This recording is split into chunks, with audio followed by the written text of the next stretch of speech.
Bienvenue chez Scopus Digital, notre événement Les Meetings. Nous co-organisons avec System-IT, donc Johan et Marc, se joignent à moi. Pourquoi a-t-on choisi collectivement en fait, ce sujet? Parce que la voix, ça nous concerne tous, c'est un média d'échange complètement intuitif. La technologie permet, comme on le verra au cours de cette session, de faire beaucoup de choses aujourd'hui. On en est au tout début. Donc les technologies d'automatisation de la voix, mais également de l'analyse du sentiment, par exemple, si on ne prend que la voix. Et si, a fortiori, on le couple avec, je dirais, de l'analyse d'image et du computer vision, en fait, bien évidemment, permettent de proposer des parcours extrêmement personnalisés, donc tout à chacun et tout à chacune, en temps réel. Donc sur des applications aussi diverses que la relation client, la télémédecine et j'en bien sûr. On peut aussi se questionner sur Big Brother. On n'est pas très loin en fait de Big Brother. Donc c'est pour ça qu'on s'est emparé de ce sujet, qu'on souhaite le partager avec vous, pour se dire ok, mais ça nous questionne également d'un point de vue éthique, d'un point de vue démocratique, et donc le politique forcément, et quelque part, doit s'emparer de ce sujet. Voilà, donc j'en ai terminé. Je voudrais donner la place à Jean-Luc qui va nous faire une petite démonstration qui peut être interactive sur ce que tu appelles l'imitation vocale. L'imitation vocale. J'ai préparé un petit sketch pour voir qu'avec une voix on peut en faire plusieurs. Donc ici, dans le démonstrateur, nous avons les voix sources. Donc ici, c'est nous un peu défiguré. Et en dessous, nous avons les voix cibles. Nous allons écouter à tour de rôle la voix de Ségolène Royal, d'Emmanuel Valls et de Macron, ainsi que la voix de Cortana, l'assistant vocal de Microsoft.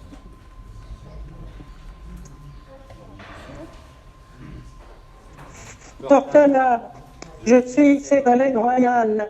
Est-ce que tu peux me dire s'il y a une chance un jour d'être président de la République française?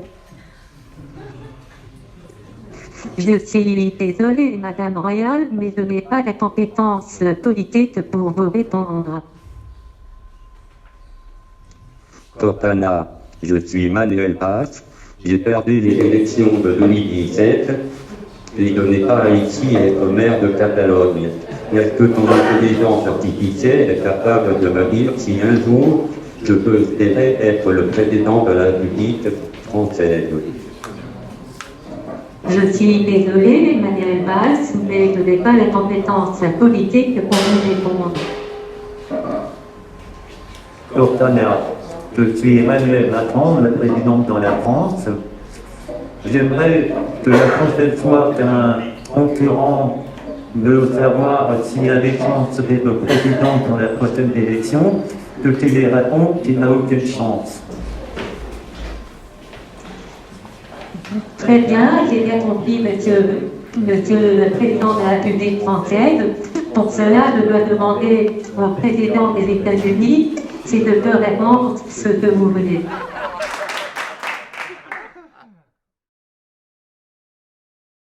Très rapidement, donc, pour faire suite à la présentation que vous venez de faire, donc, je suis sociologue au laboratoire des sciences sociales d'Orange Lab, donc de la division recherche et développement d'Orange. Donc c'est un département d'une trentaine de personnes qui s'intéressent aux usages du numérique et aux liens et conséquences sociales des différentes technologies numériques en société. Donc ces dernières années, j'ai eu l'occasion de travailler plus particulièrement sur différents agents conversationnels et sur nos relations à ces machines qui parlent et qui imitent différentes capacités humaines comme la conversation, l'émotion et d'autres. Les quelques éléments que je vais vous raconter ici se basent sur quelques recherches sur les agents conversationnels d'un point de vue sociologique dans la relation de service et dans l'habitat. Par exemple, dans la relation de service, on a travaillé assez sur la relation téléphonique avec les automates vocaux. Sur les robots, plus récemment les robots sociaux qui sont dans des espaces commerciaux publics pour rendre service.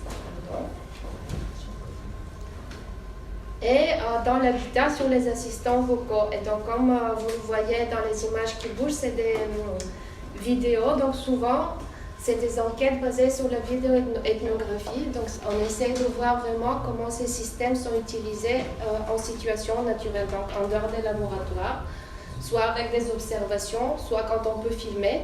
Donc l'approche dans toutes ces études, c'est de voir comment les gens l'utilisent, comment ces systèmes peuvent reconfigurer des activités ou des relations sociales, par exemple dans la famille. Et donc pour nourrir le débat d'aujourd'hui, je vais surtout me baser sur les études qui ont été faites sur les assistants vocaux à la maison. Alors c'est un projet qui dure maintenant depuis 3 ans, donc on a commencé à regarder dès 2015 les versions anglophones d'Amazon Echo et il y avait un système qu'on n'en parle plus, mais qui était sur le marché à l'époque, Ivy Sleek.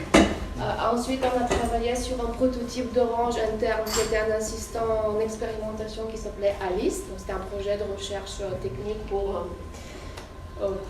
expérimenter qu'est-ce qu'on peut faire avec un système vocal. Et plus récemment, on a travaillé sur les Google Home et Alexa en français. Quand ils sont arrivés en français.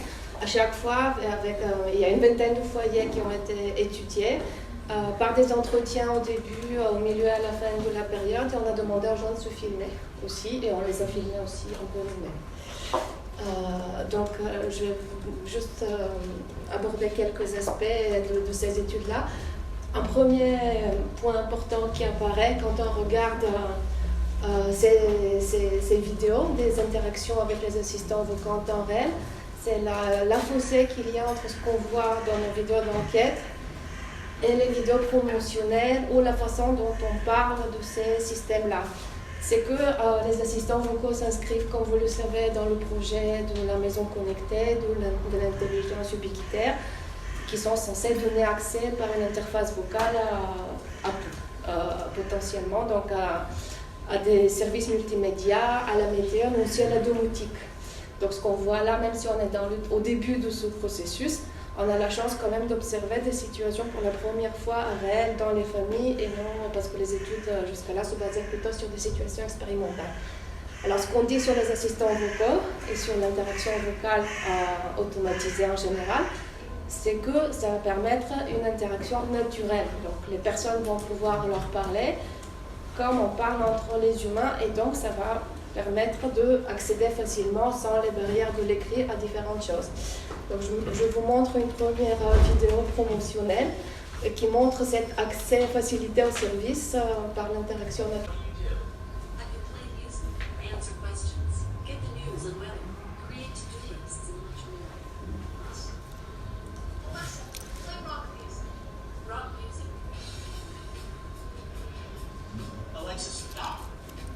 Donc, c'est la vidéo qui montre une activité qui est d'accéder à des services, à des contenus multimédia de la musique. Donc on voit que les choses se déroulent de façon fluide, qu'il y a plusieurs personnes qui parlent et que le morceau arrive tout de suite. Donc là maintenant on va voir la même activité avec une vidéo issue de nos enquêtes où une personne, alors je ne sais pas ce que vous allez entendre, c'est en anglais.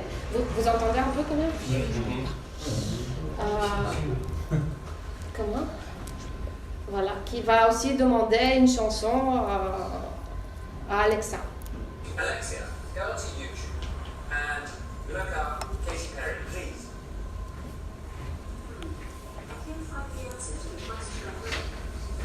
Alexia, go onto YouTube now.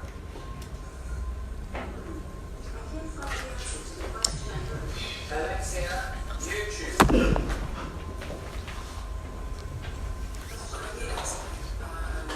Crazy remix by Notes.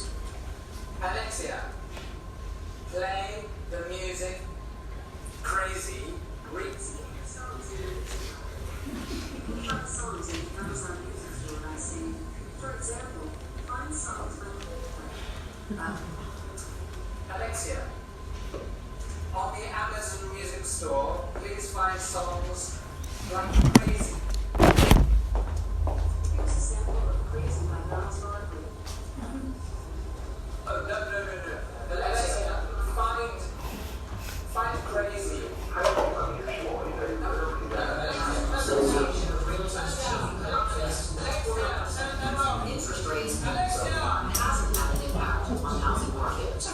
Russian military officials say they are unable to get the information on flight data of the bomber shot down by Turkey. Fake, crazy, by all that. Here's a sample of crazy treatments.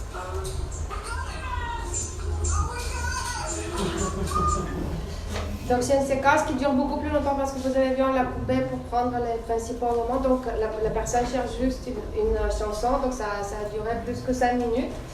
Et on voit que c'est pas aussi facile d'interagir et de trouver cette chanson-là. Et donc c'est pour ça qu'on a développé ce thème de travail de l'utilisateur.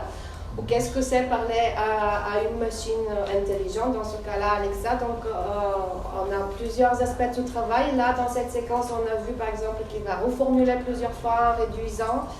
Il a cherché aussi, il interagit avec sa femme pour savoir comment faire. Elle lui dit ceci, dit cela. On voit différents moments aussi qu'il va essayer de suivre les instructions de la machine en reprenant les mots qu'elle dit, en espérant arriver à résoudre le problème. Donc ce travail-là qu'on voit ici, mais qui est beaucoup plus global en fait que l'interaction elle-même, c'est aussi des questions d'installation, c'est aussi découvrir les fonctions, qu'est-ce que ces machines peuvent faire, c'est aussi la maintenance. Donc c'est un travail qui est complètement invisibilisé, en fait, est rendu invisible dans la façon dont on parle de ces machines et surtout dans les vidéos promotionnelles. Alors qu'on est dans un contexte justement de diffusion, il n'y a pas que les assistants vocaux à la maison, il y a des interfaces vocales qui peuvent apparaître à différents endroits. L'accès à la maison connectée, mais aussi à certains services commerciaux, la relation client comme on le connaît depuis longtemps, mais aussi de plus en plus à des services publics, à l'administration, à l'espace citoyen. Donc on peut aussi voir que rendre visible le travail, les activités et aussi les compétences qui sont nécessaires pour interagir de façon compétente avec les interfaces vocales peut aussi avoir des conséquences politiques sur les questions d'accès ou de non-accès à des services. Et ce n'est pas uniquement une question d'interaction, mais on peut le voir aussi comme une question d'accessibilité des services. Et donc la question que je voulais souligner aussi avec cette question sur le travail de l'utilisateur, c'est que quand on discute beaucoup, y compris dans la littérature scientifique, pour savoir est-ce que c'est une conversation. Quand on parle avec ces machines, est-ce qu'on peut parler de conversation? On voit bien que c'est très loin de l'interaction naturelle et les constats, en tout cas là où ça en est aujourd'hui dans les recherches en sciences sociales sur la question de la conversation, c'est qu'on est très loin de la conversation humaine, on n'a pas du tout l'orientation et l'élaboration collaborative avec la machine.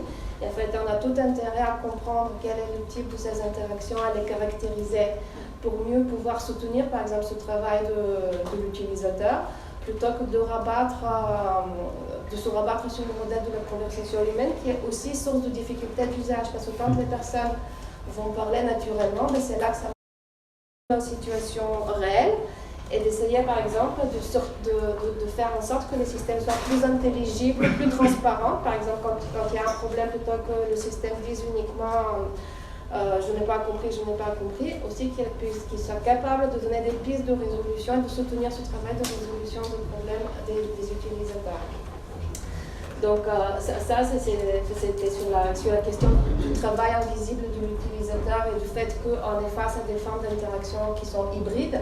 Donc c'est le concept d'hybridité qui est maintenant développé pour essayer de comprendre de quoi parle-t-on quand on parle des interactions vocales avec les machines. En tout cas, ce n'est pas de la conversation.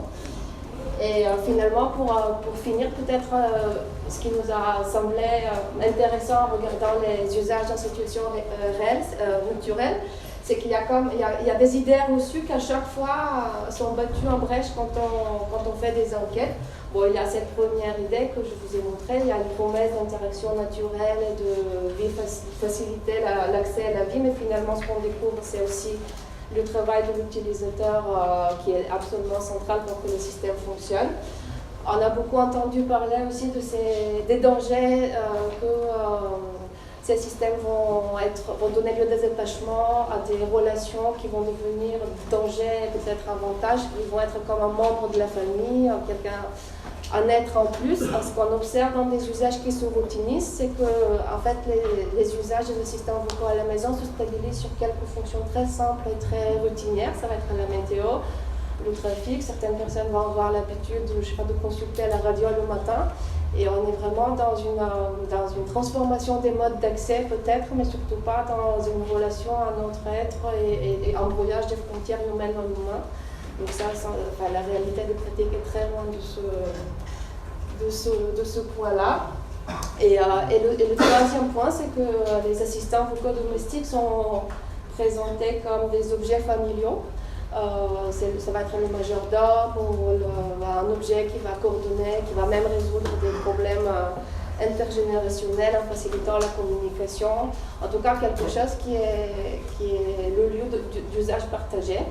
Et en fait, dans la pratique, il y a des tensions dans le fait de partager un objet avec des usages quand même très diversifiés. Par exemple, on le voit avec la musique, le fait que l'ado de la famille va écouter du rap sur l'assistant, ça va polluer les comptes Deezer, le compte principal qui est souvent celui des parents. Donc le fait de partager des agendas, c'est pas quelque chose de neutre non plus.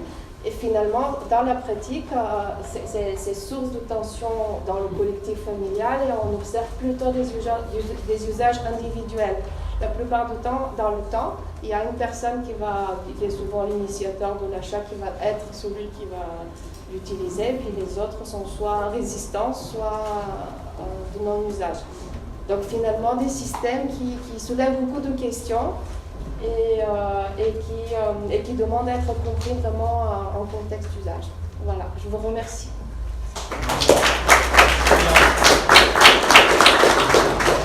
Maintenant, on va prendre une question, si vous souhaitez poser une question, Julien.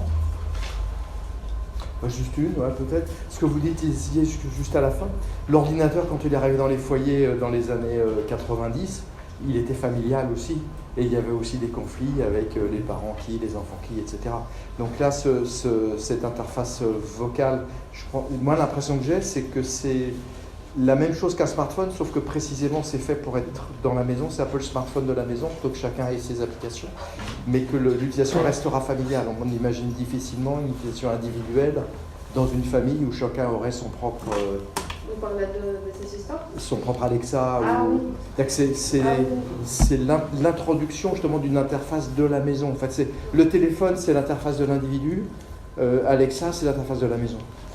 Oui, tout à fait. Sauf que ce n'est pas accepté par tout le monde. Je vais donner un exemple très simple parce qu'on pense beaucoup à la musique, mais il y a des familles qui connectent aussi un peu de motifs. Par exemple, la lumière. Mais pour que la lumière, c'est bête, mais pour que la lumière marche au vocal, il faut plus utiliser les interrupteurs. Dès qu'on utilise les interrupteurs, ça enlève ensuite la possibilité. Donc ça a été, dans une des familles, ça a été vraiment sujet de conflit avec la mère, le fils qui était technophile et qui a envie d'aller vers quelque chose de nouveau. Et donc c'était une bataille autour des interrupteurs, par exemple, et finalement, il a réussi à le faire dans sa chambre et pas dans le reste de la maison. Donc souvent, parce que ça demande quand même un engagement collectif qui n'est pas toujours négocié avec les autres. C'est là où c'est censé être un objet familial, mais dans la pratique, parce qu'on voit en tout cas jusqu'à là, ça a du mal à s'imposer comme un objet partagé à cause des comptes et des profils, à cause du fait que tout le monde n'a pas envie en fait. Alors bonjour, je m'appelle Romain. Effectivement, je m'occupe du lab d'innovation de carte bancaire. Alors, je ne sais pas si le premier slide de la presse, c'est carte bancaire. Je ne sais pas s'il y a beaucoup de monde qui connaît carte bancaire. C'est une verticale. C'est une verticale commerce dont je vais vous parler. C'est-à-dire que ça va être la voie, mais plutôt dans le commerce. Carte bancaire, c'est le réseau de transactions par carte domestique, comme on dit, c'est-à-dire le plus gros en France. Il y a à peu près plus de 90% des transactions par carte qui passent par notre réseau. C'est-à-dire que les autres, qui sont américains, que je ne citerai pas, à eux deux, ils représentent moins de 10%. C'est-à-dire qu'on est très fort en France. Les données restent en France, c'est 12 milliards d'opérations, c'est à peu près 500 milliards d'euros chaque année qui passent par ces tuyaux-là. Donc, on représente à peu près 60% de la consommation des ménages. C'est-à-dire que la carte est utilisée dans la vie des ménages assez souvent pour qu'on s'intéresse à l'évolution des usages. Et chez Carte Bancaire, on a une image un peu institutionnelle, c'est le petit logo CB que vous avez sur vos cartes. Donc en général, la plupart des cartes l'ont. Et ce qui se passe, c'est qu'on va essayer de voir où...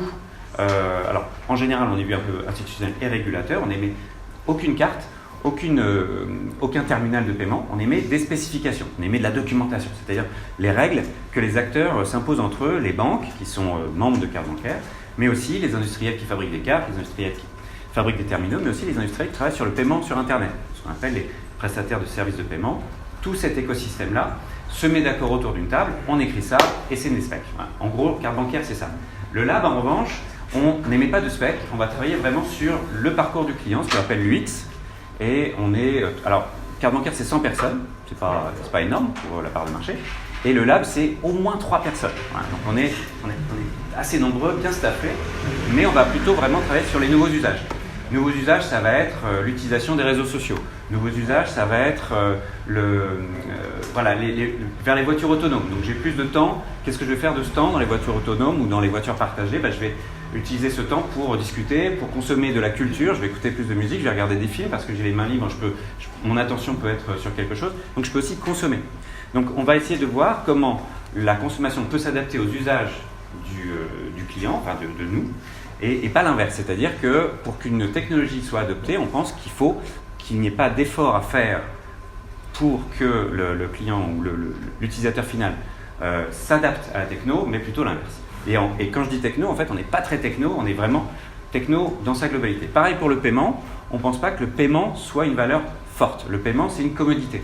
Personne ne se dit, tiens, aujourd'hui j'ai envie de payer un truc, même si j'ai rien derrière, j'ai envie de payer. J'ai envie de faire chauffer la CB, comme on dit. Non, personne ne se dit ça. En revanche, si j'achète quelque chose, je veux que ce soit sûr, j'ai envie d'être rassuré, il faut que ce soit efficient, rapide, il faut que ce soit englobé dans une valeur. Donc on est une commodité, on se voit comme une commodité. Donc on s'englobe dans quelque chose où la valeur va être ailleurs. Et c'est un peu ce qu'on essaye de faire. Donc les thèmes de travail, ça c'est le troisième slide. Les thèmes de... non, il n'y a pas de souci, je suis mentalement, j'en suis après. Donc les thèmes de travail, c'est l'évolution de la bonne vieille carte. Donc on travaille notamment sur la carte biométrique, vous avez peut-être entendu parler, la Société Générale notamment fait des pilotes avec nous. Alors pourquoi la carte biométrique? C'est l'empreinte digitale sur la carte qui va remplacer, se substituer au code PIN, mais on peut toujours utiliser son code personnel. Ça va étendre le sans contact. Bon, ça c'est l'évolution du terminal, dématérialisation du terminal. Et pour arriver au commerce vocal, on va s'intéresser notamment au commerce conversationnel. Donc l'année dernière, on a commencé déjà dès la première année, on a été créé en 2017, 1er janvier 2017, donc c'est notre 3e année d'exercice. Et les deux premiers sujets sur lesquels on a travaillé, il y a eu tout de suite le commerce conversationnel, c'est-à-dire le commerce issu des réseaux sociaux sur le mode de la conversation, avec un commerçant qui peut être représenté par un vrai commerçant ou un mix entre un commerçant et un robot, ou un robot complet mais qui représente le catalogue, le commerçant. Ça peut être aussi, c'est pas forcément un commerçant, en tout cas c'est une entité. On a fait une démo, puis une industrialisation avec une start-up qu'on a identifiée via un concours de start-up, comme Qualis cette année, qui va parler après, et qui a fabriqué un chatbot où on a montré qu'on pouvait inclure la phase de paiement dans la discussion sans que ce soit anxiogène. C'est nickel, c'est super. Donc, on a vraiment essayé de montrer qu'on pouvait avoir, comme on appelle ça, un parcours sans couture, c'est-à-dire qu'on n'a pas besoin d'avoir une discussion sur, je sais pas moi, Instagram ou Messenger, et puis ensuite, à la fin, on dit très bien, voici votre référence, allez sur Internet et finissez votre commande. Tout se fait au même endroit. Donc on va échanger avec un commerçant, on peut lui dire, au même endroit, on va avoir les informations sur t'es ouvert à quelle heure, quelle est ta politique d'embauche, et puis au bout d'un moment, je vais vouloir acheter quelque chose, ou alors je vais vouloir donner à une association parce qu'elle m'a renseigné sur ses projets, sur ses causes, je vais le faire au même endroit, et puis même après, je vais avoir le service après-vente au même endroit. Ça, c'est le commerce conversationnel, ça peut se faire surtout par écrit, mais bien sûr, l'évolution logique de ça, c'est avec un canal beaucoup plus naturel, qui est la voix. On a travaillé l'année dernière déjà un peu sur ce qu'on appelle le commerce embarqué, ce que je disais tout à l'heure, et ça va se faire environnement par environnement. C'est très vrai, c'est très spécifique à la situation où je suis. Donc il y a la maison, il y a la voiture. Ce n'est pas les mêmes environnements, ce n'est pas les mêmes usages, ce n'est pas les mêmes situations. Donc on a notamment l'année dernière identifié une start-up caennaise, normande, pour être peux plus poser parce que je crois qu'ils ne sont pas canés, qui s'appelle Phoebe, et Phoebe, donc on a travaillé aussi en parallèle avec des industriels de l'automobile, Peugeot, pour ne pas les citer, et on a essayé de voir avec eux comment on pouvait travailler à 5-10 années sur l'évolution du commerce embarqué en véhicule. Les interactions, elles se font via mon téléphone, avec un mirroring dans la voiture, elles se font via le système embarqué dans le véhicule, et comment on peut interagir avec la voix. Phoebe, leur parti pris, ça a été de dire, en attendant que tout ça se règle, on va proposer un petit compagnon qu'on met dans la voiture, qui va reconnaître la voix, mais au moment de l'authentification, je vais poser mon doigt pour avoir une reconnaissance des empreintes digitales. Ce qui m'amène à un point important, c'est qu'aujourd'hui, dans le vocal, on a un moment très intéressant où d'un côté, on a l'innovation techno qui permet de synthétiser des voix comme Candy Voice assez rapidement. Donc on peut apprendre une voix rapidement, mais on peut aussi faire une fausse voix plus rapidement. Donc, la fraude en paiement, c'est important, et la fraude, c'est une course. On essaye toujours d'aller aussi vite et toujours un peu plus vite que les fraudeurs. Donc s'ils arrivent à synthétiser plus rapidement une voix, alors que moi j'essaye de prouver que c'est la bonne voix, c'est embêtant. On travaille plutôt sur la multimodalité, c'est-à-dire qu'on va peut-être faire de la commande vocale pour la sélection d'un article, mais je ne vais peut-être pas tout miser pour l'instant parce qu'on n'est pas encore assez sûr de la techno, mais on travaille dessus, pour authentifier la personne.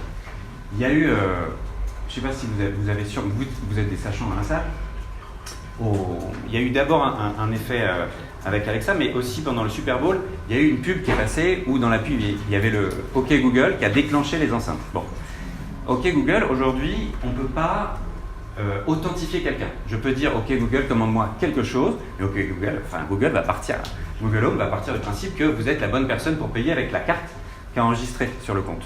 Et ils vont envoyer le truc, Amazon, je sais pas.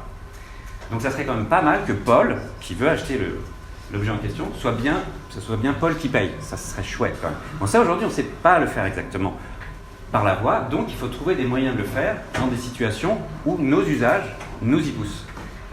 C'est pour ça qu'on a travaillé là-dessus, et c'est vraiment un sujet de cette année, c'est mon slide numéro 5. C'est un petit track comme ça. C'est pas mal. Chaque année, en fait, comme moi je travaille, on est une association, notre budget vient des banques chaque année, il y a 130 banques qui sont membres de carte bancaire. On identifie des thèmes de travail avec les banques. Ensuite, quand ces thèmes intéressent plusieurs banques, au moins 2, on va voir les commerçants, on leur dit sur ces thèmes, s'ils vous correspondent, est-ce que vous identifiez des problèmes, des irritants? Ces irritants, ça va devenir, on va en tomber amoureux, s'il n'y a pas de problème, on ne travaille pas. Donc on va tomber amoureux du problème et on va faire travailler des startups qu'on va identifier par des concours de startups et des étudiants comme Raphaël, là, qui est en train de galérer, mais qui vient d'une école qui s'appelle UX, qui est alternant au lab, qui s'appelle Ethic, qui est étudiant en UX UI chez Ethic, qui est une école basée à Montreuil, et qui travaille au lab aussi. L'idée, vraiment pour revenir là-dessus, c'est important, c'est qu'on identifie les thèmes, les problèmes, et après, on va faire une sorte d'émulation entre les startups et les étudiants. Les étudiants vont bosser sur le parcours du client, et les startups, elles vont travailler sur ce qu'elles savent faire. C'est du commerce vocal, et ça c'est Phoebe dont je vous parlais, il y a une vidéo, je ne vais pas la faire, mais qui va travailler, je ne sais pas si vous voyez ici, il y a un petit boîtier sur le dashboard du véhicule qui va dire OK Phoebe, trouve-moi, je voudrais faire un plein d'essence, et en fait, au niveau de la voix, il y a beaucoup de NLP, NLU, je suppose que tout le monde sait ce que c'est ici, c'est-à-dire qu'on va avoir l'analyse de la voix pour comprendre, et il y a un gros aspect de curation, c'est-à-dire qu'on ne va pas dire je voudrais 1 litre de samplon 95 à la station Leclerc la plus proche, on va dire je voudrais de l'essence. Je voudrais de l'essence, c'était censé connaître ma voiture, je veux 1 litre d'essence, je veux 15 litres d'essence, tu te débrouilles, mais en tout cas tu m'y amènes. Donc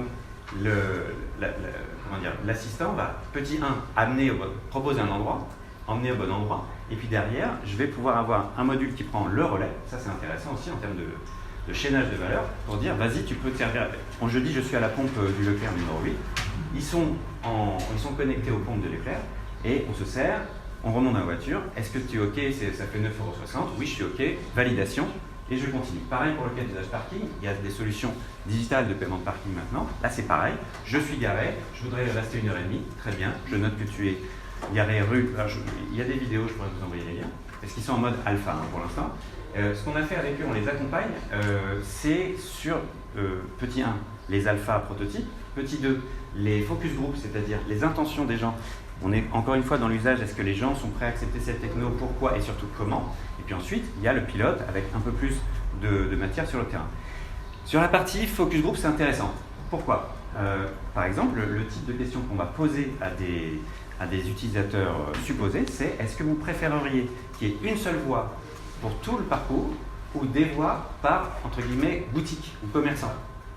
Est-ce que c'est mieux que ce soit Google Maps qui me dise « Ok, bonjour, c'est Google Maps, je vais t'emmener à la station essence » et ensuite c'est « Bonjour, c'est la station Leclerc, on va procéder à l'essence » ou est-ce qu'on préfère que ce soit « Salut, c'est Phoebe, ton assistant, on va s'occuper de tout » Parce que si je me perds en chemin, c'est la faute de qui ? Est-ce que c'est la faute de Phoebe ou est-ce que c'est la faute de Google Maps ? Donc ça pose des questions de responsabilité, c'est très intéressant. Donc là-dessus, on a vu qu'il y avait justement des premiers retours terrain qu'on va confirmer par des études quantitatives et puis ensuite par des tests terrain sur le rapport justement à la boutique virtuelle qui est la voie d'un commerçant. Donc ça c'est très intéressant. En termes de personnification, il y a d'un côté l'authentification du client, l'identification du client, Paul c'est Paul, et puis aussi le commerçant, ce commerçant. Voilà.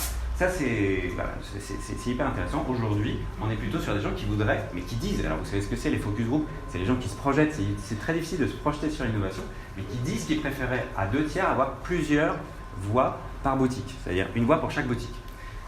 Bien sûr, des choses qui, pour moi, informaticien du paiement, qui sont évidentes du style, j'aime bien connaître le montant de ce que je veux payer avant de payer. Mais il faut toujours le confirmer parce que justement, dans les interactions qu'on a avec un assistant vocal, il faut, c'est ce qu'on appelle nous le contexte de paiement, c'est-à-dire je vais payer quoi, à qui, je m'apprête à payer, je vais valider, je suis vraiment prêt, ok, j'y vais. C'est rassurant. Donc il y a pas mal d'insights, comme on dit, comme ça, qui sont confirmés. Et on peut passer au slide suivant. Le commerce vocal, tu peux passer. Donc ça, c'est des chiffres. Hein, nous, on est très... il y a du marché ou est-ce qu'il n'y a pas de marché ? Bien sûr qu'il y a un marché, mais c'est surtout sur l'adoption et l'usage. C'est intéressant, c'est-à-dire 40 milliards de dollars en 2022, mais on sait que ça va déjà être au-dessus de ça. C'est surtout qu'on voit qu'il y a une répartition par âge. Et tout à l'heure, on disait, il y a aujourd'hui surtout l'utilisation pour rechercher l'objet et ajout un panier, mais on n'a pas vraiment d'achat. On est encore à la création des parcours pour l'achat. Parce qu'en commerce vocal, on a 3 phases. On a la découverte du produit, on a les sélections du produit, puis on a le paiement du produit. La découverte du produit, c'est compliqué des fois sur enceinte vocale. Si j'ai un gros catalogue, beaucoup de références, hein, c'est le célèbre exemple de la page de recherche Google, on ne va pas me la lire en entier, il y en a des pages, c'est pas possible. Donc si je recherche, tiens, j'aimerais un jean, ouais, ça va être compliqué. En revanche, la sélection, ça marche pas mal, on commence à y arriver. Et le paiement, pour l'instant, il n'y a pas grand-chose. Donc nous, on va essayer de travailler vraiment sur cette phase. Donc nous, notre but, c'est d'identifier les problèmes en début d'année, on va dire, les bons partenaires pour travailler sur ces sujets-là, et puis en deuxième partie d'année, essayer de montrer qu'on peut le faire, d'une façon ou d'une autre, l'industriabilité de la chose. On peut passer. Donc, on a fait un concours de start-up sur ce thème-là, donc juste pour vous dire qu'il y avait par exemple Fnac Darty et Leclerc qui sont quand même des commerçants importants, on avait une banque qui est le Crédit Agricole, donc pareil, c'est un représentant important de la communauté bancaire. C'est un jury qui est intéressé par la question. Donc c'est vraiment, on sait que c'est un sujet business, on l'a tenu à Vivatech parce que c'est une bonne vitrine, mais surtout on a eu une très bonne sélection. On peut passer. Je vais, juste pour vous dire qu'on a sourcé à peu près une centaine de startups sur ce sujet, il y en a 8 seulement qui sont montées sur scène. Il y a beaucoup de fabriques de chatbots ou de chatbots vocaux, et on peut passer, je vais juste faire un petit point sur les gagnants. Donc, c'est intéressant de voir le podium, parce qu'on va retrouver un peu, vous allez voir, c'est sympa, des gens qui travaillent sur l'authentification en 3e position, multimodalité biométrique, ça m'intéresse, parce que justement ça porte de la sécu. Qualys, Eric Katia qui va parler après, justement sur ce côté, non seulement understanding, mais aussi compréhension, segmentation, et puis peut-être switch après. Et si on peut passer, juste très vite. Voilà. Le premier, c'est assez rigolo, c'est quelqu'un qui fait justement de la saisie sécurisée de coordonnées bancaires dans tout ce qui est téléphone order, donc c'est des serveurs vocaux interactifs. C'est très dur de se faire certifier, mais c'est quelque chose qui pourrait être aussi transposable dans le commerce vocal, parce que c'est une brique marque blanche qui pourrait être transposée. Donc c'est des choses qu'on creuse, c'est comment, et si on peut passer aussi. Merci, c'est bon. Et on va essayer maintenant de brancher ces valeurs ensemble. Est-ce qu'on ne pourrait pas utiliser de la multimodalité biométrique avec un agent conversationnel le plus vocal possible, mais à la limite, j'ai énormément de respect pour le travail qui est fait justement sur la recherche, parce que c'est très compliqué sur l'identification des émotions, donc quelque chose d'assez basique et pragmatique pour l'instant, c'est-à-dire déjà bien comprendre ce que veut, il y a déjà beaucoup de travail sur bien comprendre ce que veut le client, l'utilisateur final, et essayer de lui apporter, et surtout déclencher après peut-être l'authentification du porteur, et puis on va lui demander, imaginons, vous êtes chez vous, et vous allez dire, tiens, je veux commander un article. Et l'enceinte vocale va dire, ok, très bien, tu veux quel article? Je veux tel article. Pas forcément quelque chose de très visuel qui vous prend des heures à trouver. Et puis vous allez dire, ok, oui, je veux acheter ça. Tu es sûr? Oui, je veux acheter ça. Tu es sûr, Paul? Oui, je suis sûr. Et là, c'est votre téléphone, celui de Paul, qui va se réveiller. On va vous identifier d'une façon ou d'une autre. Et puis on va vous demander de rentrer votre numéro de CB. Vous n'aurez pas besoin de l'enregistrer avant. Vous allez la rentrer de façon sécurisée. Vous êtes sûr que personne ne va la voir. Et l'enceinte va vous dire, c'est bon, le truc va être livré. Donc d'un côté, vous avez une interaction sur tout ce qui est, on va dire, assez familier avec l'enceinte, mais tout ce qui est très personnel, c'est un peu ce qu'on a fait sur le chatbot, on s'est vite rendu compte dans une discussion sur Messenger que les gens n'avaient pas forcément envie de donner leur numéro de carte bancaire dans une discussion, dans un champ type SMS. En revanche, si j'ai un pop-up du commerçant avec le petit formulaire adapté à l'écran qui s'affiche, je suis rassuré, c'est-à-dire c'est le même usage que j'en ai sur Internet. Et puis, de même côté, si c'est ma banque qui m'authentifie, je suis rassuré aussi. Donc voilà, ça c'est ce qu'on essaye de faire, identifier les bonnes startups, et avec l'école, avec l'école, on travaille sur des thèmes. Donc un de leurs thèmes cette année, c'était le commerce et paiement vocal, et je crois qu'on l'a dit juste avant, c'était un sujet d'accessibilité. Et effectivement, pour nous, le vocal, c'est aussi un sujet d'accessibilité. C'était notre deuxième thème cette année, l'accessibilité dans le sens gestion du handicap, lourd ou léger, pérenne ou temporaire, parce qu'on va tous être concernés à un moment ou à un autre. Donc le vocal a été concerné dans toutes ces strates. Je vais passer là, par exemple. Voilà. Donc les étudiants ont notamment imaginé un méga compagnon sur téléphone qui peut, en magasin, m'aider à choisir la carte pro, compte joint, compte perso que je peux utiliser, ou alors je rentre chez moi le soir et sur mon enceinte connectée, je trie mes opérations. Je peux basculer toujours entre l'enceinte et mon téléphone. Il y a toujours l'omnicanalité de la chose qui est importante. Et Paylib Access, c'est utiliser la voix quand je... Aujourd'hui, quelqu'un qui est une personne à mobilité réduite, quand elle arrive dans le magasin à proximité, souvent, si elle est sur un fauteuil motorisé, ou un fauteuil tout court, elle donne sa carte. C'est pas génial, on donne sa carte, on donne son code. Donc on a essayé les étudiants ont essayé de voir comment on pouvait faire quelque chose qui pouvait, chacun reste chez soi. Et donc on a essayé de travailler là-dessus, donc c'est assez intéressant aussi. Puis on en a profité aussi pour faire un petit bench des solutions françaises, cette fois-ci avec des chiffres français. Et je crois qu'on arrive à la fin. Juste pour dire qu'on travaille sur ces sujets, tout au long de l'année, vous pouvez nous trouver à d'autres endroits. Notamment, nous on est très retail, comme vous l'avez compris, on va travailler sur des cas d'usage commerce. Donc on va se retrouver à la Paris Retail Week, on travaille avec Business France justement sur tout ce qui est retail tech, et puis on travaille vraiment sur des sujets. Ah, et puis on a le Forum CV qui nous est en octobre, qui est notre événement annuel, parce qu'on a une position de place où on retrouve des industriels, des banques et des fournisseurs de solutions. Tout ça pour dire que c'est un sujet sur lequel nous on travaille beaucoup, c'est notre priorité cette année, et on voit il y a beaucoup de prospectives sur l'évolution. Et l'idée, c'est de travailler dès aujourd'hui à pouvoir identifier pragmatiquement les utilisateurs, à établir une relation de confiance avec les commerçants qui soit aussi évolutive, c'est-à-dire qui s'adapte aux évolutions techniques, mais aussi d'usage de demain. On va voir comment les gens adoptent ces outils et les utilisent. Je crois que c'est tout. Je crois que c'est bien.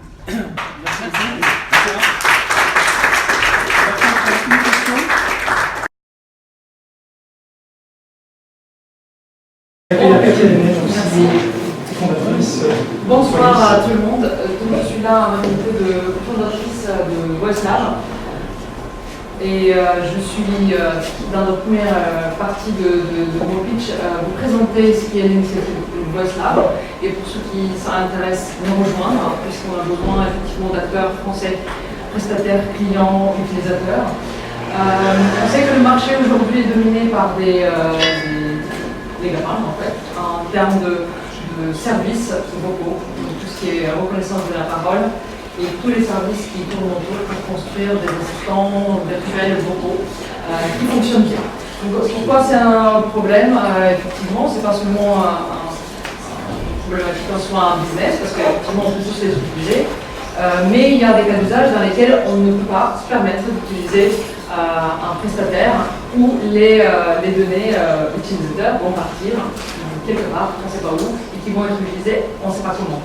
Du coup, la problématique, c'est qu'aujourd'hui, l'écosystème français est très morcelé, très fragmenté, avec beaucoup d'acteurs français qui sont très bons, qui savent de toute façon, certains d'entre eux font de ASR, parce que je trouve que c'est très performant.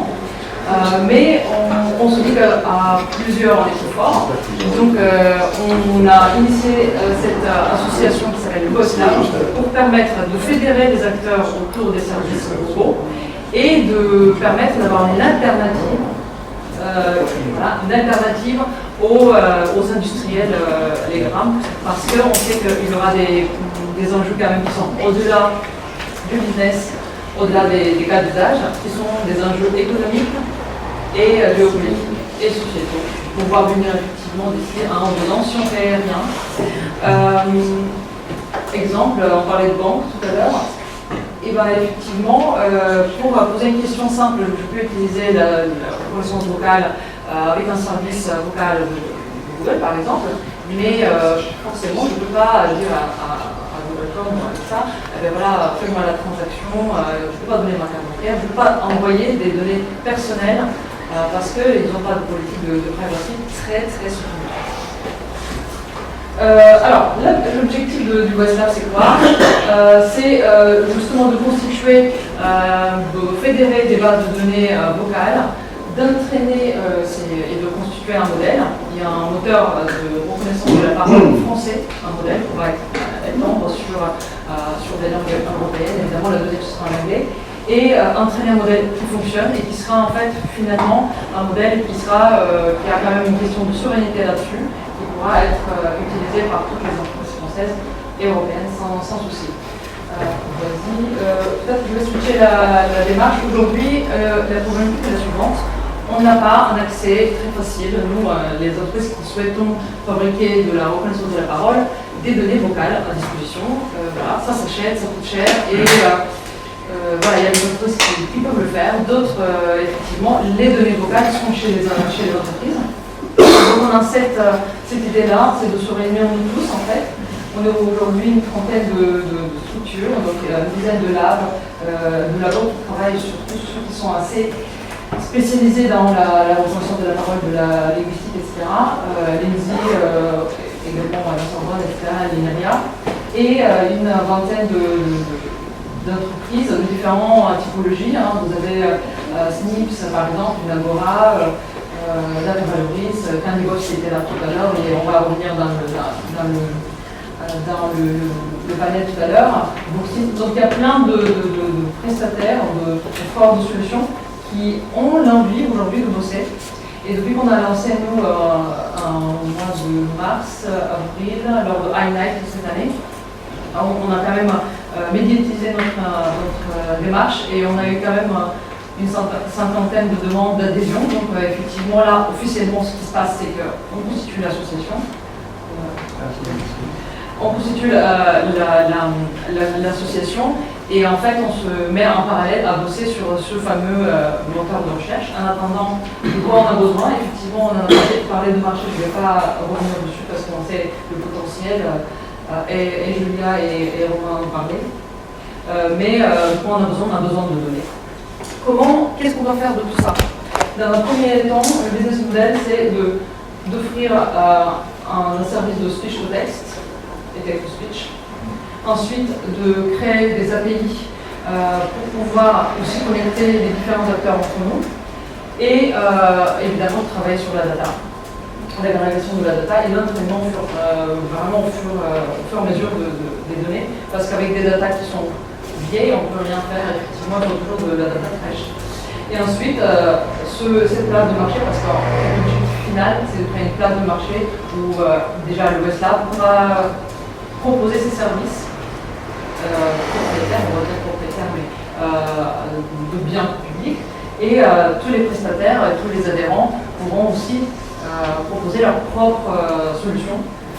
Voilà, donc on va essayer de faire une place de marché, c'est une ambition qu'on souhaite tenir, parce qu'on sait que peut-être certainement ce sera la manière dont on va s'en sortir. Pourquoi? Parce qu'on n'a pas envie d'être indépendant. En tant qu'entreprise qui, moi-même, on développe des solutions d'assistants virtuels, la voie est importante, et j'ai envie quand même de maîtriser ce qui m'arrive comme fiche de texte par le service. Je n'ai pas envie d'être dépendant d'un service qui demain va être certainement très cher et pour lequel en plus je n'ai pas ni la sécurité pour mon client ni la politique de data privacy. Donc premier niveau, pardon, excusez-moi. Premier niveau, c'était. Premier niveau, c'était vraiment la data, mais la data c'est le premier niveau, ensuite c'est la partie, non, c'est bon. Deuxième niveau, c'est vraiment les moteurs, avec les API et les services au-dessus. Effectivement, tout est important. La data, c'est comme une pyramide. Comment on pense faire? Aujourd'hui, on a quand même l'adhésion de quelques acteurs qui nous proposent de nous aider à utiliser des solutions de data, de données locales, pour qu'on puisse effectivement entraîner sur ce modèle-là. Évidemment, on va faire des moteurs de recherche de reconnaissance qui sont plus générales et plus verticales, parce qu'évidemment, quand on est au téléphone, on n'a pas la même manière dont on parle que quand on est dans un environnement effectivement où on va plusieurs. Donc voilà, ça c'est des acteurs qui nous ont rejoints et on a justement aussi de quelques ministères, etc. On travaille sur un appel d'offres là qui, je pense, qui va se terminer en octobre sur la donnée, donc la mise à disposition de la donnée. Voilà, c'est une initiative vraiment à rejoindre. Je ne sais plus s'il y a un slide à la fin. Voilà, j'ai dû mettre adhérer, partager vos données vocales. Il y a 3 niveaux à participer. Déjà venir pour échanger. 2, si vous avez des données, très bien. Si vous souhaitez uniquement être dans un collège, parce qu'il y a plusieurs collèges, par exemple les collèges des clients, les collèges des entreprises, pardon, les collèges des offrants de solutions, ou évidemment des académiques, parce qu'on a un collège où tous les académiques peuvent venir se servir de ces données. J'ai oublié de dire ça effectivement, que les données ne sont pas uniquement pour la fabrication de ces moteurs, API au marché, c'est aussi une matière de travail, parce qu'aujourd'hui, les académiques n'ont pas de matière de travail. Aujourd'hui, on a, on va dire, 900 heures de données dont on dispose, et c'est très peu pour entraîner des modèles réussis. Voilà, ça c'est sur l'initiative WhatsApp. Deux mots pour sûr. J'aimerais, au lieu de dire 2 mots, je vais faire une vidéo et une démo, ça va? Parce que c'est une dynamique. Vas-y. Open the pod bay doors. Hello, how's Sheree? What's the weather like today?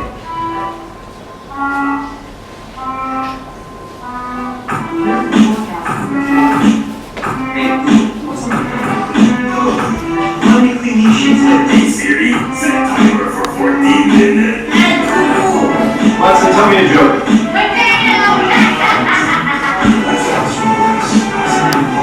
Hey! Oh, go!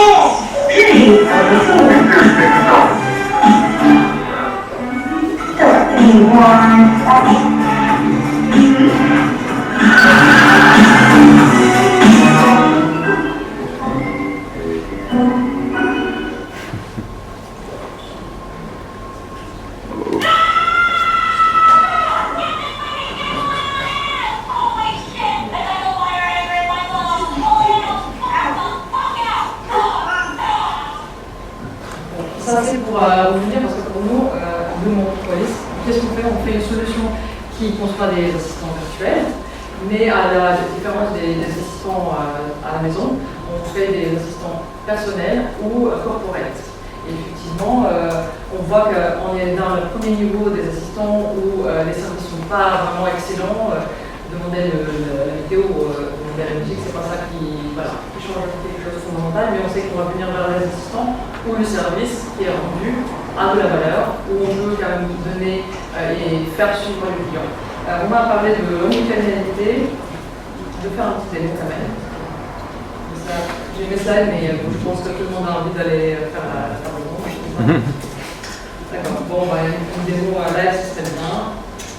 Je vais appeler Julia, désolé Julia, ou bien pour toi, mais on a appelé notre assistant bancaire à Julia. On a d'autres prénoms. C'est vrai? Alors on va appeler Julia, c'est un assistant de banque, et je vais demander à quelqu'un de participer dans le projet. Il faut penser à 4 chiffres au groupe de musique ou autre. Je ne sais pas qui veut choisir, qui je ne connais pas. Bonjour, c'est Julia, je suis votre Je souhaite prendre rendez-vous avec ma banque. Parfait, vous êtes bien quelqu'un. Pouvez-vous me donner le numéro de votre compte concerné? C'est un code à 4 chiffres. 5, 4, 2, 3. Impeccable. 5, 4, 2, 3, c'est le bon résultat. Permettez-moi de vous authentifier et me dire quel était votre premier concept de votre jeunesse.